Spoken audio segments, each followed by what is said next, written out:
అమ్మ, ఇక కర్కాటక రాశి వారికి ఈరోజు ఎలా ఉంది? కర్కాటక రాశిలోకి వచ్చే నక్షత్రాలను ప్రధానంగా తీసుకున్నట్లయితే పునర్వసు 4వ పాదం, పుష్యమి 4 పాదాలు, ఆశ్లేష 4 పాదాలు. ఈ యొక్క కర్కాటక రాశి వారికి ఈ రోజున వృత్తికి సంబంధించిన విషయాల మీద ఎక్కువ ఫోకస్ చేస్తారు. గృహాన్ని అందంగా అలంకరించుకోవడానికి, గృహానికి బంధుమిత్రుల రాక, గృహ వాతావరణంలో కొంత చికాగ్గా ఉన్నప్పటికీ కూడా మీరు అనుకున్న పనులు అనుకున్నట్టుగా నెరవేర్చుకోవడానికి విశ్వ ప్రయత్నం చేస్తూ ఇంటిని చాలా చక్కగా, అంటే ఇప్పటిదాకా చాలా రోజులుగా పెండింగ్లో ఉండే పనులు, అది ఇంటిని సర్దుకోవడంలో కానీ, ఇంటిని నీట్గా మరల్చుకోవడంలో కానీ చాలా చక్కగా కృషి చేసుకుంటూ ముందుకు పెడతారు.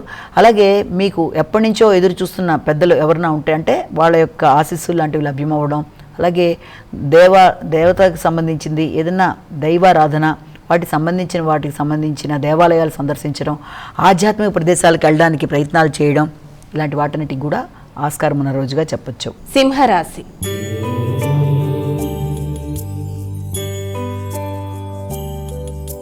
అమ్మ, మరి సింహరాశి వారికి నేటి రాశి ఫలితాలు ఎలా ఉన్నాయి? సింహరాశిలోకి వచ్చిన నక్షత్రాలు చూసుకుంటే మఖ, పుబ్బ, ఉత్తర 1వ పాదం. ఈ సింహరాశి వాళ్ళకి ఈ రోజున వ్యక్తుల సహకారం బాగుంటుంది, తోడ్పాటు బాగుంటుంది, ఆశయ సిద్ధి, అనుకున్నవి సాధిస్తారు. వ్యక్తులతో కలిపి ఈ రోజున మీరు ఏదైనా ప్రాజెక్ట్స్ మొదలు పెడదాం అనుకున్న మిత్రులు, ఆత్మీయుల సహకారంతో అనుకున్న పనులు మొదలుపెట్టి కృషి చేసి అనుకున్న విధంగా ముందుకెళ్ళడానికి చేసే ప్రయత్నాలన్నీ కూడా చాలా వరకు అనుకూలంగా ఉంటూ వాళ్ళకి మీరు ఆశించిన విధంగా మంచి ఫలితాలు ఇవ్వడానికి ఆస్కారం అనేది ఉంది. ఉన్నప్పటికీ కూడా ముఖ్యంగా దూర ప్రదేశాల్లో ఉండే మిత్రుల ద్వారా మీకు ఏదైనా లాభాలు, అది ఏదైనా వస్త్ర రూపంలో కానీ ధన రూపంలో కానీ అలాంటి లాభాలు రావడానికి ఆస్కారం అనేది ఒకటి మనం భావించవచ్చు. అలాగే గృహంలో స్త్రీల యొక్క ఆరోగ్య విషయంలో మాత్రం కొంత శ్రద్ధ తీసుకుంటారు. కన్యా రాశి.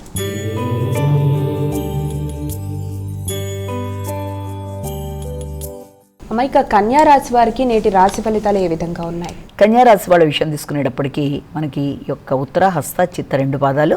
ఈ కన్యా రాశి వాళ్ళకి ఈ రోజున కుటుంబ వాతావరణం చాలా వరకు అనుకూలంగా ఉంటుంది. ఆర్థిక సంబంధమైన విషయాలు అనుకూలంగా ఉంటాయి.